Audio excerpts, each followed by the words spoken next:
Hello friends, welcome to GS exam centre. दोस्तों, आज के इस वीडियो में मोस्ट इम्पोर्टेंट प्रैक्टिस सेट को कवर करेंगे, जिसका पहला प्रश्न इस प्रकार से है। आज का पहला प्रश्न है, निम्नलिखित लोकसभाओं में से किसने 5 वर्षों से अधिक की अवधि तक कार्य किया है? 5 वर्षों से अधिक की अवधि तक। राइट आंसर होगा ऑप्शन बी, पांचवी लोकसभा। पांचवी लोकसभा का कार्यकाल 5 वर्षों से अधिक तक रहा है। वर्ष 1976 में देश में विशेष परिस्थिति के कारण पांचवी लोकसभा का कार्यकाल 2 बार 1-1 वर्ष के लिए बढ़ाई गई थी। ऑप्शन बी इसका राइट आंसर हो जाएगा। नेक्स्ट है क्वेश्चन नंबर 2। वर्ष 1917 इनमें से किसके लिए जाना जाता है? वर्ष 1917। राइट आंसर होगा ऑप्शन डी, रूसी क्रांति के लिए प्रसिद्ध है वर्ष 1917, यानी कि 1917 में रूसी क्रांति हुई थी। ऑप्शन डी इसका राइट आंसर हो जाएगा। नेक्स्ट है क्वेश्चन नंबर 3। मंदिरों की उत्तरी शैली किस रूप में जानी जाती है? उत्तरी शैली। राइट आंसर होगा ऑप्शन बी, नागर शैली उत्तरी शैली के रूप में जानी जाती है, नागर शैली। दक्षिणी शैली द्रविड़ शैली के नाम से प्रसिद्ध है और मध्य शैली जो है वह बेसर शैली से प्रसिद्ध है। ऑप्शन इसमें बी है, नागर शैली। उत्तरी शैली जो है वह नागर शैली से प्रसिद्ध है। ऑप्शन बी इसका राइट आंसर हो जाएगा। नेक्स्ट है क्वेश्चन नंबर 4। भारत पर सबसे पहले आक्रमण करने वाले इनमें से कौन थे? भारत पर सबसे पहले आक्रमण करने वाले। राइट आंसर होगा ऑप्शन ए, आर्य। आर्य जो थे वो भारत पर सबसे पहले आक्रमण करने वाले थे। ऑप्शन ए इसका राइट आंसर हो जाएगा। नेक्स्ट है क्वेश्चन नंबर 5। अर्थशास्त्र का जनक किसे कहा जाता है? अर्थशास्त्र का जनक। राइट आंसर होगा ऑप्शन सी, एडम स्मिथ को अर्थशास्त्र का जनक कहा जाता है। ऑप्शन सी इसका राइट आंसर हो जाएगा, एडम स्मिथ। नेक्स्ट है क्वेश्चन नंबर 6। चक्रवात कब उत्पन्न होता है? चक्रवात। हाल ही में बंगाल की खाड़ी में अम्फान नामक चक्रवात आई थी। चक्रवात कब उत्पन्न होता है? राइट आंसर होगा ऑप्शन सी, जब केंद्र में निम्न दाब और चारों ओर उच्च दाब बनता है तब चक्रवात उत्पन्न होता है। ऑप्शन सी इसका राइट आंसर हो जाएगा। नेक्स्ट है क्वेश्चन नंबर 7। जायरे का पुराना नाम क्या है? जायरे का पुराना नाम। राइट आंसर होगा ऑप्शन सी, कांगो। जायरे का पुराना नाम कांगो रहा है। ऑप्शन सी इसका राइट आंसर हो जाएगा। नेक्स्ट है क्वेश्चन नंबर 8। भारत में अलावन जल की सबसे बड़ी झील कौन सी है? भारत में अलावन जल की सबसे बड़ी झील। राइट आंसर होगा ऑप्शन सी, बुल्लर झील। बुल्लर झील जो जम्मू कश्मीर राज्य में स्थित है, यह अलावनीय जल यानी कि इसमें लवण नहीं पाया जाता है, इसलिए ताजे पानी का भारत की सबसे बड़ी झील मानी जाती है। ऑप्शन सी इसका राइट आंसर हो जाएगा। नेक्स्ट है क्वेश्चन नंबर 9। विश्व की सबसे लंबी नदी कौन सी है? विश्व की सबसे लंबी नदी। राइट आंसर होगा ऑप्शन बी, नील। नील नदी विश्व की सबसे लंबी नदी है। इसकी लंबाई लगभग 6853 किलोमीटर है। नेक्स्ट है क्वेश्चन नंबर 10। भारतीय अर्थव्यवस्था किस प्रकार की अर्थव्यवस्था का उदाहरण है? भारतीय अर्थव्यवस्था। राइट आंसर होगा ऑप्शन ए, मिश्रित अर्थव्यवस्था का उदाहरण है। ऑप्शन ए इसका राइट आंसर हो जाएगा। नेक्स्ट है क्वेश्चन नंबर 11। मानव शरीर में स्नायु इनमें से किसके बने होते हैं? स्नायु। राइट आंसर होगा ऑप्शन ए, श्वेत रेशा और कुछ पीत प्रत्यस्थ रेशा से मानव शरीर में स्नायु बने होते हैं। ऑप्शन ए इसका राइट आंसर हो जाएगा। नेक्स्ट है क्वेश्चन नंबर 12। निम्नलिखित प्रकार के मलेरिया में से कौन सा प्रनाशी मलेरिया है? प्रनाशी मलेरिया। राइट आंसर होगा ऑप्शन डी, दुर्दम। दुर्दम मलेरिया को प्रनाशी घातक मलेरिया कहा जाता है। ऑप्शन डी इसका राइट आंसर हो जाएगा। यह प्लाज्मोडियम के कारण होता है।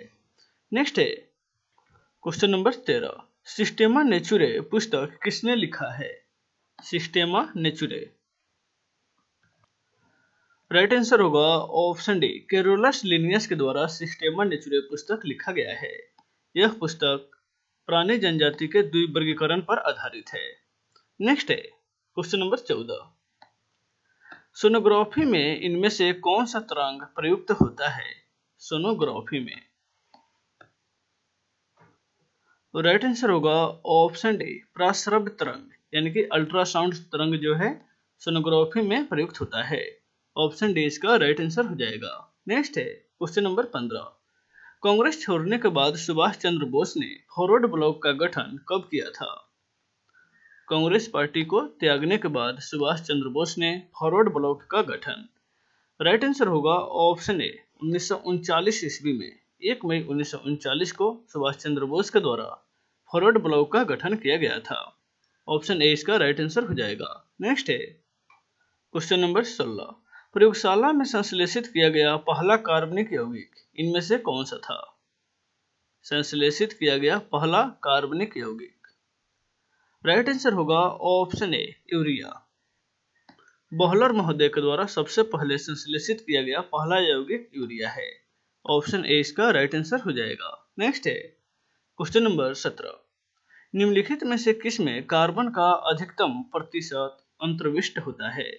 यानी कि सर्वाधिक मात्रा में किसमें कार्बन पाया जाता है? राइट आंसर होगा ऑप्शन ए, ढलवा लोहा में। ढलवा लोहा में कार्बन की मात्रा सर्वाधिक होती है। ऑप्शन ए इसका राइट आंसर हो जाएगा। नेक्स्ट है क्वेश्चन नंबर 18, किसके गणतंत्र में महात्मा बुद्ध ने महापरिनिर्वाण प्राप्त किया था? किसके गणतंत्र में? राइट आंसर होगा ऑप्शन ए, मल्लू के गणतंत्र में महात्मा बुद्ध ने महापरिनिर्वाण प्राप्त किया था। ऑप्शन ए इसका राइट आंसर हो जाएगा। महात्मा बुद्ध ने 80 वर्ष की अवस्था में 483 ईसा पूर्व में कुशीनारा में मल्लो के गणतंत्र में महापरिनिर्वाण प्राप्त किया था।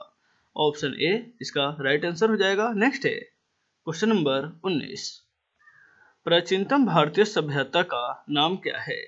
प्राचीनतम भारतीय सभ्यता का नाम, राइट आंसर होगा ऑप्शन ए, सिंधु घाटी सभ्यता प्राचीनतम भारतीय सभ्यता का नाम है। ऑप्शन ए इसका राइट आंसर हो जाएगा। नेक्स्ट है क्वेश्चन नंबर 20, प्रथम राजीव गांधी राष्ट्रीय सद्भावना पुरस्कार किसको प्राप्त हुआ था? प्रथम राजीव गांधी राष्ट्रीय सद्भावना पुरस्कार सबसे पहले किसे दिया गया था? राइट आंसर होगा ऑप्शन बी, मदर टेरेसा को। मदर टेरेसा को सबसे पहले राजीव गांधी राष्ट्रीय सद्भावना पुरस्कार से सम्मानित किया गया था। ऑप्शन बी इसका राइट आंसर हो जाएगा। नेक्स्ट है क्वेश्चन नंबर 21, अंतर्राष्ट्रीय साक्षरता दिवस निम्नलिखित में से किस दिन मनाया जाता है? अंतर्राष्ट्रीय साक्षरता दिवस, राइट आंसर होगा ऑप्शन ए, 8 सितंबर को अंतर्राष्ट्रीय साक्षरता दिवस के रूप में मनाया जाता है। नेक्स्ट है क्वेश्चन नंबर 22, निम्नलिखित में से किस मुगल शासक को निर्माणकर्ताओं का राजकुमार कहा गया है?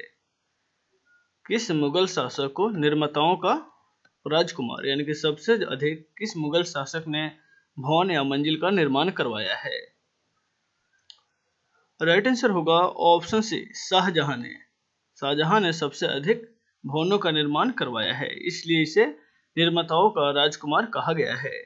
ऑप्शन सी इसका राइट आंसर हो जाएगा। नेक्स्ट है क्वेश्चन नंबर 23, यूनिसेफ का मुख्यालय निम्नलिखित में से किस शहर में स्थित है? यूनिसेफ का मुख्यालय, राइट आंसर होगा ऑप्शन डी, न्यूयॉर्क। यूनिसेफ का मुख्यालय न्यूयॉर्क में स्थित है। ऑप्शन डी इसका राइट आंसर हो जाएगा।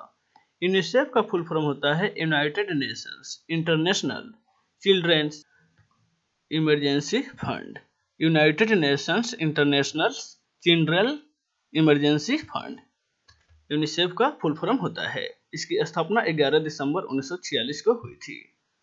नेक्स्ट है क्वेश्चन नंबर 24, पेड़ों की पत्तियों में खंभ मृदु ऊतक का प्रमुख कार्य क्या है? पेड़ों के पत्तियों में खंभ मृदु ऊतक का प्रमुख कार्य, राइट आंसर होगा ऑप्शन डी, प्रकाश संश्लेषण की प्रक्रिया करना खंभ मृदु ऊतक का प्रमुख कार्य है। ऑप्शन डी इसका राइट आंसर हो जाएगा। नेक्स्ट है क्वेश्चन नंबर 25, इनमें से किसे पादप के फेफड़ा के नाम से जाना जाता है? पादप के फेफड़ा के नाम से। राइट आंसर होगा ऑप्शन ए पत्तियां। पत्तियां को पादप के फेफड़ा के नाम से जाना जाता है। ऑप्शन ए इसका राइट आंसर हो जाएगा। नेक्स्ट है क्वेश्चन नंबर 26। नरेंद्र मोदी ए पॉलिटिकल बायोग्राफी नामक पुस्तक के लेखक कौन है? नरेंद्र मोदी ए पॉलिटिकल बायोग्राफी। राइट आंसर होगा ऑप्शन ए एंडी मेरिनो के द्वारा यह पुस्तक लिखा गया है। नेक्स्ट है क्वेश्चन नंबर 27। जनसंख्या घनत्व के अनुसार सबसे बड़ा राज्य कौन सा है? जनसंख्या घनत्व के अनुसार। राइट आंसर होगा ऑप्शन ए बिहार। बिहार में जनसंख्या का घनत्व सर्वाधिक है, 1106 पर वर्ग किलोमीटर जनसंख्या है। ऑप्शन ए ही इसका राइट आंसर हो जाएगा। नेक्स्ट है क्वेश्चन नंबर 28। धानों की खेती सबसे पहले किस काल में शुरू हुई थी? धान की खेती। राइट आंसर होगा ऑप्शन ए नव प्रशस्तर काल में। नव प्रशस्तर काल में धान की खेती सबसे पहले हुई थी। ऑप्शन ए इसका राइट आंसर हो जाएगा। नेक्स्ट है क्वेश्चन नंबर 29। बाबर का मकबरा कहाँ स्थित है? बाबर का मकबरा। राइट आंसर होगा ऑप्शन सी काबुल में स्थित है। ऑप्शन सी इसका राइट आंसर हो जाएगा। नेक्स्ट है क्वेश्चन नंबर 30। पांचवी जनरेशन कंप्यूटर इनमें से कौन सा है? पांचवी जनरेशन कंप्यूटर। राइट आंसर होगा ऑप्शन बी नॉलेज प्रोसेसर। पांचवी जनरेशन कंप्यूटर का उदाहरण है। ऑप्शन बी इसका राइट आंसर हो जाएगा। तो दोस्तों आज के इस वीडियो में बस इतना ही, फिर मिलते हैं नेक्स्ट वीडियो में। Take care.